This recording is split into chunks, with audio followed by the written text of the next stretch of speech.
And while you may know that Veronique and Marc-Andre have been together for more than half of their lives, did you know that she actually didn't want to date him at first? She lived on the same street as his billet family when he played junior hockey for the Screaming Eagles. Fleury was a bit shy, and by his own admission, actually needed an assist from his sister, Marilyn. She always told me she didn't want to date a hockey player. I always told her, I'm not a hockey player, I'm a goalie. That was a while ago. I had to ask my sister to hook me up a little bit. We can only imagine how different it might have been if he was not a goalie in this case. Even if you're not from Quebec, such as Marc-Andre Fleury or fellow teammate Chris Letang, you're probably familiar with what Fleury's last name actually means, which is flower in translation, or in bloom. His goaltender mask is always decorated with different art on the back of it, and in honor of his last name, it always seems to feature a fleur-de-lis on the back plate, and also 4 initials. The initials stand for his grandparents, honoring each one of the 4 in memoriam, and usually there's a flower featured on the front artwork as well.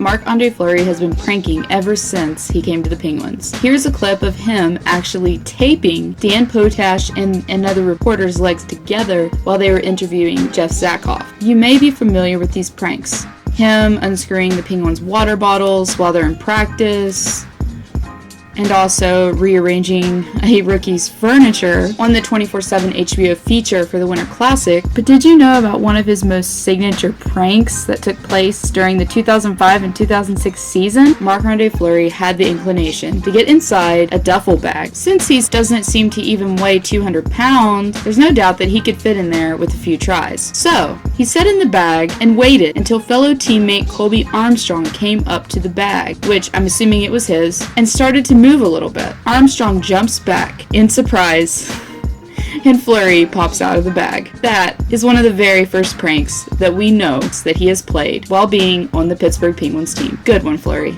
Yeah, I wish I would have kicked the bag. Can you imagine it? Kicked it. Most hockey players have a specific assortment of nicknames depending on their last name. Marc-Andre Fleury, on the other hand, has a nickname that may be slightly embarrassing. As a child, his father claimed that he was a little bit chubby or overweight, so his father called him the French equivalent of chubby. Here's a clip where he recites the French word, and he's probably going to pronounce it slightly better than I can. My dad called me Becca. That means like chubby. I used to be chubby when I was little.